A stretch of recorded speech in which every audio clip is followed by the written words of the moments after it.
Hello, everybody. Welcome back to a brand new episode of the Grand Slams and Grand Prix podcast.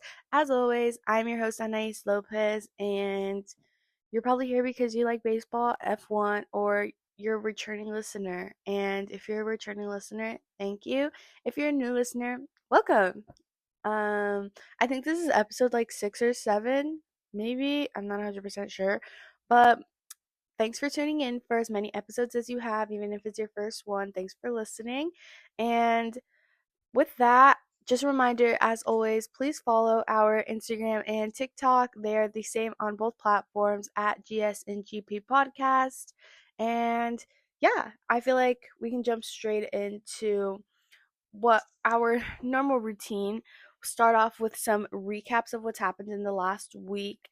So starting off with baseball, the Seattle Mariners swept the Padres in their inaugural game of the Vetter Cup, which is a cup or trophy introduced this year to in honor of like the unique rivalry that Seattle and San Diego have. The Padres were swept in that 3-game series at home in Petco Park from May 16th to 18th, and I feel like this will really put the series into play for you guys. The Mariners outscored the Padres with a total combined score of 15-3. It's rough. It was a rough time to be a Padres fan. I'll say that. So, with that, as always, we're gonna get into a game by game play or rundown, I guess. In game one, the Mariners beat the Padres 5-1, and they opened the series with their 5-1 victory, which kind of just really set the tone for the series. Um, that 5-1 victory was powered by 3 home runs, which is honestly, I can't complain because I love a good home run.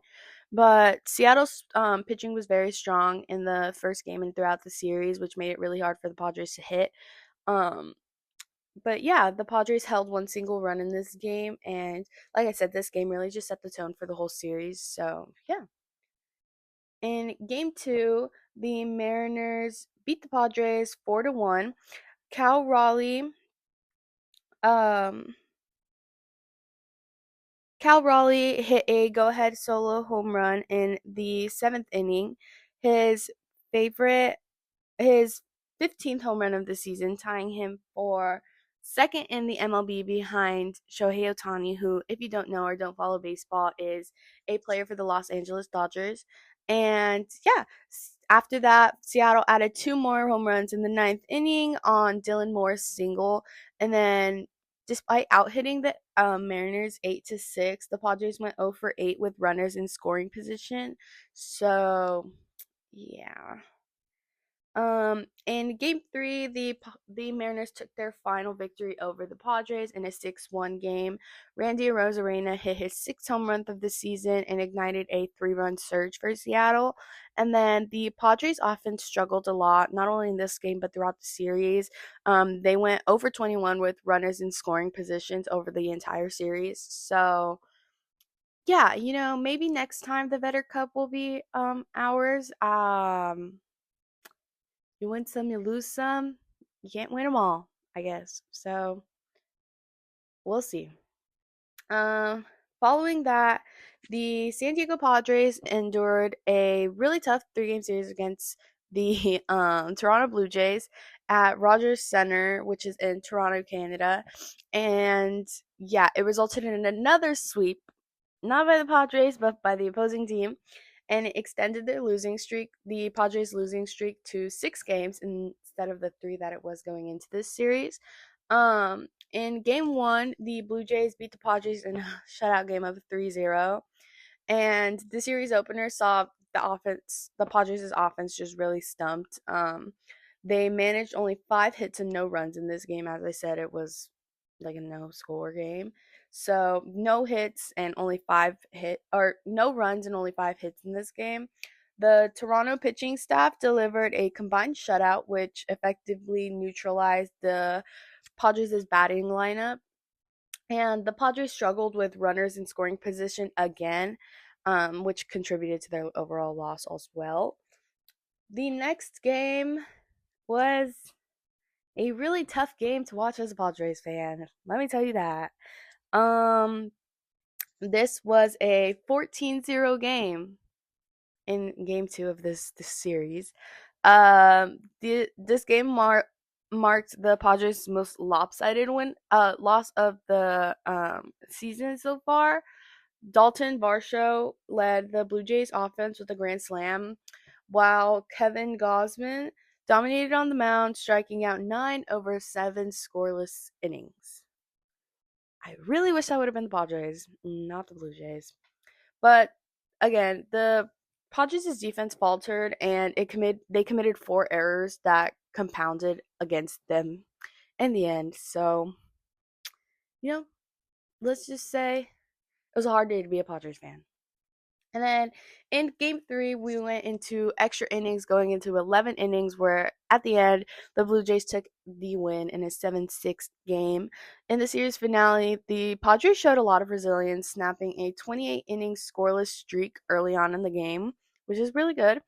And then Gavin Sheets was a standout in this game. He hit 2 2-run home runs, and included a game-tying shot in the 9th inning. So shout out Gavin Sheets, you're my goat right now. Luis Reyes ended the team's 0 for 38 slump with runners in scoring position with an RBI single in the 10th. So Luis Reyes, you're my goat as well. But overall, in the end, the Blue Jays responded every single time, with Dalton Varsho's RBI triple tying the game in the 11th inning, and then Nathan Lukes delivering the walk-off single to complete the Blue Jays' sweep of the series. Let's just say it's been a rough 6 games to be a Padres fan. It's been rough, and thankfully, last night they did secure a win over the Atlanta Braves. So, thank the Lord, because it was getting rough out here. It was getting rough out here. But we're going to hop over to Imola now, where the Formula One Grand Prix was last weekend. Last weekend, F1 saw the first race of their European triple header that's consisting of Imola, Monaco, and Barcelona, Spain. Um, this is not only the home race, it was not only the home race of Ferrari, the most iconic team on the grid, but it was also the home race of rookie Kimi Antonelli, who brought his whole class to the paddock this last weekend so that they could see what he does when he's not in class, which I thought was one of the sweetest things ever. And his mom cooked food for all of the Mercedes staff and team engineers, everybody, which was beautiful. Honestly, I loved it. And then it also marked the last time that we will see Imola on the F1 calendar for the foreseeable future, as it won't be there anymore after this year. So, yeah. Um as for the race itself, Max Verstappen secured a commanding victory at the Grand Prix in Imola. It marked his second win of the season and his fourth consecutive win at Imola itself. It was also Red Bull's 400th Formula One Grand Prix last weekend. So winning that a Grand Prix when it's your team's 400th Grand Prix is actually kind of cool. And I'm not a very big Red Bull fan, but I will say it was kind of cool. Um, but overall, here's some highlights that if you didn't watch the Grand Prix, here are just some major things that you missed. In the beginning, first lap, first turn, Max Verstappen, who was starting second on the grid last weekend, overtook pole sitter Oscar Piastri in the first turn of the Grand Prix, and that's how it stayed for the rest of the Grand Prix. Max executed a very bold overtake against Oscar, and I will say it was a beautiful overtake. But he took the lead on the first lap, and that is ultimately how it stayed throughout the whole race. As for the McLarens, though, Lando and Oscar both completed the podium last weekend, finishing second and third respectively. Lando in P2 and then Oscar in P3. Lando overtook Oscar with 7 laps left in the race, because he had fresher tires and the strategic decisions that were made during safety car periods really put him in favor over Oscar. So therefore, he overtook Oscar and ended up in P2. Like I said before, it was Ferrari's home race last weekend, and it also gave them some of the best results they've had this season so far. Although it wasn't a podium, Louis did deliver his best performance of the season so far, finishing fourth after starting in 12th. And his drive was marked by a lot of strategic overtakes and effective utilization of the safety car period, which if you guys don't watch F1 or know what the safety car is, it's when something happens on track, they bring out a car that'll slow everybody down or something, or they'll do a virtual safety car, which is essentially they slow the cars down, but there's not like an actual safety car on the track. But in this, there are some rules, like you can't overtake in anything, but you can use it to your advantage to pit and do what you need to do. Like, so anyways, Louis used that to his advantage and ended up in his best performance of the season. Some other notable performances that I felt like were good to mention are Alex Albon. He has been having one heck of a season, and I love to see it as an Alex Albon fangirl. I love to see it. He impressed us with a fifth place finish for Williams, which is amazing because we know the Williams can drive. They need a little push. So Alex Albon finished in P5. Charles Leclerc secured sixth for Ferrari, which is pretty good. And then George Russell's Mercedes was in seventh, which honestly I did not expect like at all the Mercedes to be that low, but hey, it happened, so we're just gonna let it be. And then Carlos Sainz and the other Williams was in eighth, so double Williams points last weekend. And then Isaac Hadjar was in ninth. That rookie is climbing up. He is going somewhere, and I love to see it. I love Isaac Hadjar, and he's going somewhere. I'm expecting either an Isaac Hadjar or a Kimi Antonelli podium this season. Mark my words, if it happens, mark my words, it's going to happen. So keep this in mind when it happens, okay? But lastly, to finish out our top 10, we had Yuki Tsunoda in the second Red Bull, finishing out our top 10 for Imola. Next, we're going to be going on to our predictions for this upcoming week, anything. My favorite part of the podcast. Firstly, starting off with the Padres and Braves series. Like I said last night, the Padres took their first win after 6 losses against the Braves last night. They are set to play a 3-game series at Truist Park, which is out in Atlanta, from May 23rd to 25th. And then despite their 6-game lose streak, I feel like the Padres will have a really good chance to win. They've already started to bounce back against the Braves, so I feel like that might play into our favor. I hope so. I hope we can get out of whatever slump that we were in, because I don't know what happened or how that came to be, but don't worry, we're on the come up. We're going to come back. Don't play with the Padres. But following that, the Padres will head off to Miami, where F1 was just a few weeks ago. They'll head out there to the sun and play oh, no, never mind. Miami's coming to us. Miami's coming to the West Coast. The Padres will face the Miami Marlins in Petco Park, the greatest ballpark in America, might I add. What? Who said that? Me, I said that. They will be out in Petco Park from May 26th to the 28th, and we'll be playing a 3-game series there. The Padres have been performing really well at home with a strong pitching staff that boasts a 2.9 ERA, which is significantly better than the Marlins' 5.86 ERA. So you want your ERA to be lower because that means it's better. Anyways, but offensively, the Padres average about 4 runs a game. So I want to get that number up, guys. Come on, what do we need to do? But the Padres have historically performed well against the Marlins, leading the all-time series between the two 118 to 105. So I feel like we have a pretty good chance. the Padres have shown a lot of strength at home and will aim to use this leverage against the Marlins. They have key players like Manny Machado and Fernando Tatis Jr. leading their offense, and then the Padres have the potential to secure the series with that. The Marlins are dealing with a list of injuries like Yuri Perez and Edward Cabrera, who will need to rely on their depth to compete effectively. And then overall, the Padres are positioned as favorites for this season. As I said, I do think they'll win. But the Marlins have the ability to capitalize on challenge if they can Wait. The Padres are positioned as favorites for the series, as I said before, but the Marlins have the capability to challenge if they can capitalize on any opportunities presented to them. So, yeah.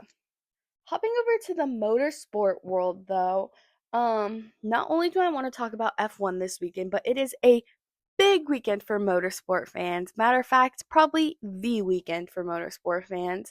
This weekend, we'll see both the Monaco Grand Prix, which is the most iconic race in all of Formula One. If you know F1, you know Monaco. You know the hairpin that is right there. You know it. You love it. But we'll also be out in Indianapolis, Indiana, for the Indy 500, which is the biggest race in all of IndyCar. I usually don't talk about IndyCar or like the other like formula levels or like different kind of motorsport just because I feel like most people only know F1. But I am a pretty big IndyCar fan. I'm possibly going to an IndyCar GP in August, but yeah, the Indy 500 is this weekend, but for it is the 109th Indy 500, and it is set for the same day as our Monaco Grand Prix, Sunday May 25th. And it is held at the iconic Indianapolis Motor Speedway. It's the one that literally just looks like a circle. Like if you've seen the Disney movie Cars, that's literally what the Indy 500 is like. It literally just goes in an oval and you just drive in circles for 500 laps. So, yeah. But for those of you who don't know, IndyCar is a premier American open wheel racing series featuring high speed single seat cars designed for both oval tracks and road courses. So there are some road, it's a lot like F1 if you think about it. There are the set tracks, and then there's these set circuits that are built, and then there's these street circuits where they close down some of the streets and that's where they race. But F1 or IndyCar, the circuits aren't shapes, most to say. Those are a lot of the street circuits, a lot of them are ovals, so they race in circles. But IndyCar is best known for this weekend's event, the Indy 500, one of the most famous and most prestigious events in the motorsport world. Indy cars are built for incredible speed, agility, and close competition, with races often featuring strategic pit stops and intense battles for position, much like F1. Um, though the rules are different because the cars are different, there's different like regulations that Indy cars have that the F1 cars don't, and vice versa. IndyCar is very similar to Formula One, so that's why it was so easy for me to get into IndyCar because it's so similar to F1. The series IndyCar itself showcases top drivers from around the world competing in a mix of circuits, combining skill, speed, and teamwork, much like Formula One. Guys, I cannot say it enough. IndyCar is so much like Formula One. So if you are an F1 fan and you are looking for something new to watch to get entertained with, watch in the off season because I'm pretty sure IndyCar runs through the F1 off season, like their breaks. Watch, get into IndyCar. Um, IndyCar is also a possible feeder series into F1, which I think is really cool because I know that because the driver I'm about to talk about was supposed to be an F1 driver, but they sent him to IndyCar to race because they didn't have a seat for him. And now he's dominating in IndyCar. And that is the one and only Patricio Pato Award. Um, he is a driver for Arrow McLaren, which is the McLaren leg or McLaren team of IndyCar. Award Pato is starting in third position for the Indy 500, and he is the first Mexican-born driver to do so. Mi gente Latino, we're up. We're up, guys. Um, Honestly, Pato is my favorite IndyCar driver. He's also one of like the more famous ones, but I love Pato, especially as like a Mexican, like as somebody who is half Mexican. Like I love seeing my Latinos and my Mexicans win. So Pato, he has he has me in his corner.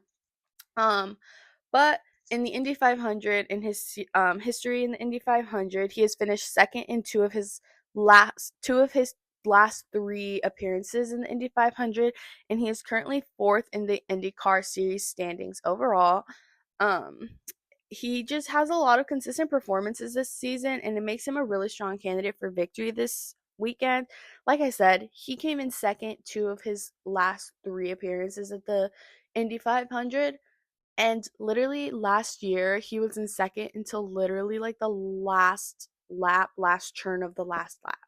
And it just came out that the guy that beat him last year was using illegal things on his car, and that's why he won in the last turn. So if it weren't for that, Bato would have won last year, but let's not get into that now. Let's not get into that one. Next, we have Alex Palou, who is the current IndyCar leader. He currently leads IndyCar with 248 points and has won the championship 3 of the last 4 years. But despite his success, an Indy 500 win has eluded him. He's actually never finished or never won an Indy 500 race. So his best finish was second in 2021, and he starts from 13th this year. So we may be able to see him up on the podium, at least, maybe. And then, last but not least, the last driver I wanted to talk about was Robert Schwartzman. He secured pole position, and he is so young. He's a rising star, and he's been on my watch list, and I know he's been on a lot of other IndyCar fans' watch lists. He starts at the front, gives him a really big strategic advantage going into this race because it literally is just an oval. You need as much as you can get. But yeah, um, like I said, call me biased all you want, but I think that this is Bato's year to win the Indy 500. Would have been last year, but like I said, we're not going to get into that. We're not going to talk about that one. But I do think this year Pato has a really, really good chance at winning. Um, Especially with just how consistent he's been throughout the season, and his performance has been really well. He did really good in qualifying, so I think that this might be the year for Pato. I really hope so. Fingers crossed. Pato, I'm keeping you in my prayers. But I feel like, especially after falling short the past 2 years, and especially after last year, he really just wants to come back and get that. So, Pato, like I said, I'm keeping you in my prayers this weekend. Fingers crossed, you got this. But like I said, it's a double, it's a double iconic week for motorsports. This weekend, F1 is in Monaco, which is my favorite track on the calendar.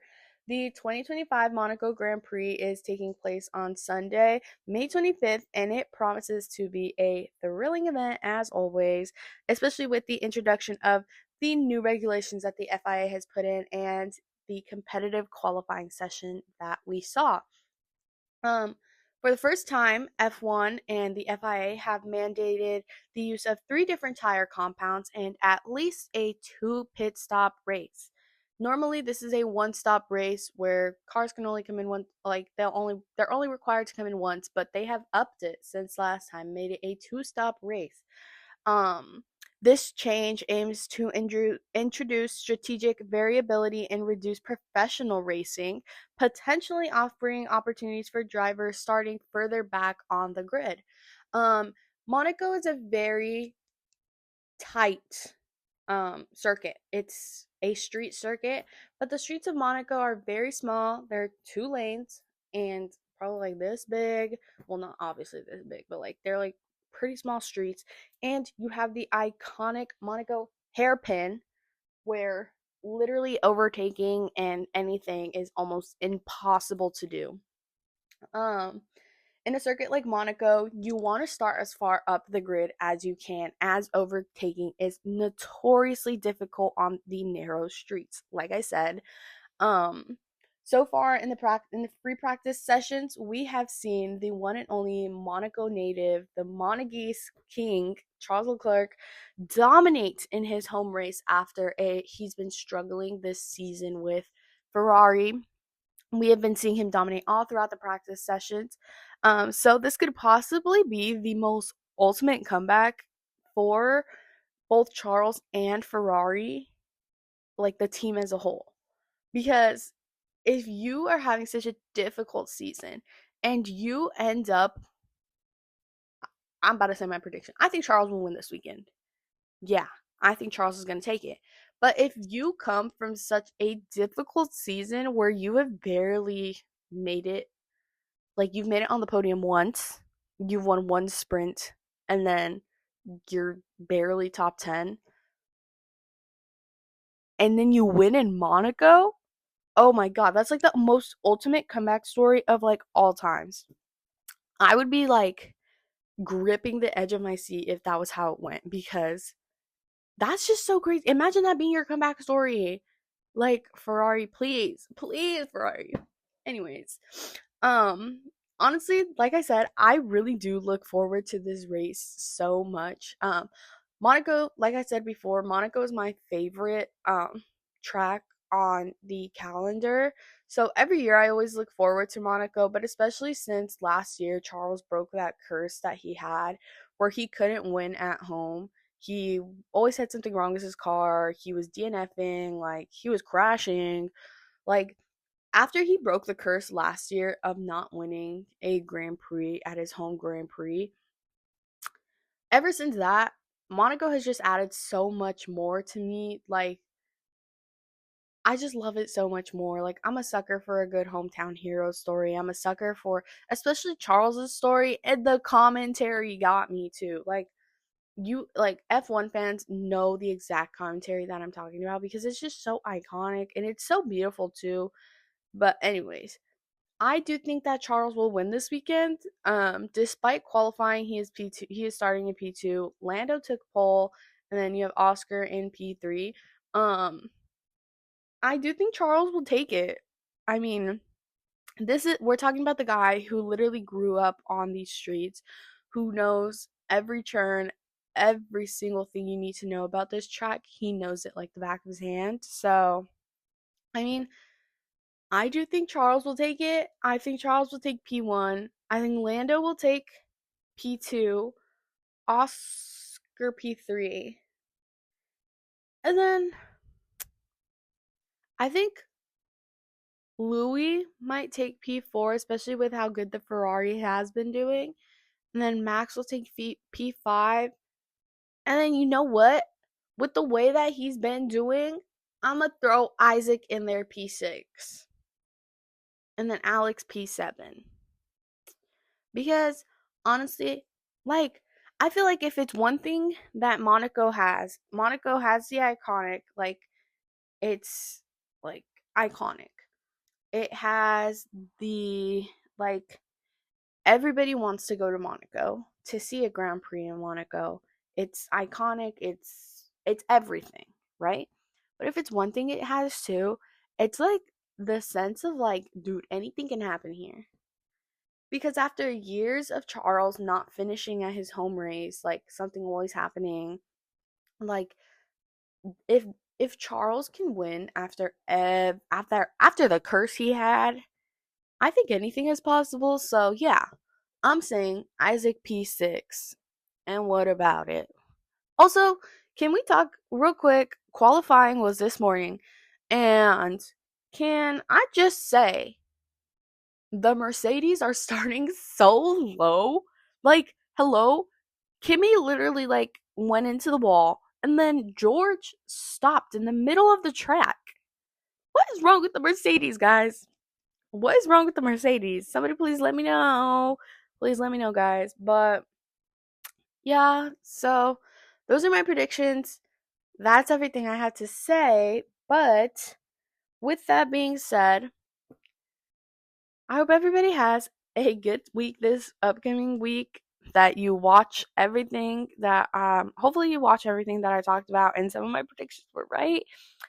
I hope everybody can tune into the Monaco GP and fingers crossed, possibly the Indy 500 if I interested you enough. And if you guys want me to, I can start talking about Indy 500 and the different formula levels because F2 and F3 will also be in Monaco this weekend. Hey! Um, Real quick, F2, low key, um, Pepe. I think Pepe has a good shot at winning. I think Arvid Lindblad has a really good shot at Monaco this weekend. Dino, Sebastian. I think there's some good competitors this weekend in F2. So I'm definitely gonna watch the F2 race and yeah, but if you guys want me to start talking about the different formula levels, I can start talking about F1 Academy too. Like if you guys want me to start talking about any of that, please let a girl know. If you guys want me to start talking about like different baseball teams, as long as it's not the Dodgers, I'll consider it. Okay? But as always, just let me know. Follow our TikTok and Instagram at GSNGP Podcast. That's all for today's episode. Thank you for listening or watching if you're watching this on YouTube. Thank you for tuning in, and I'll see you guys next week. Bye.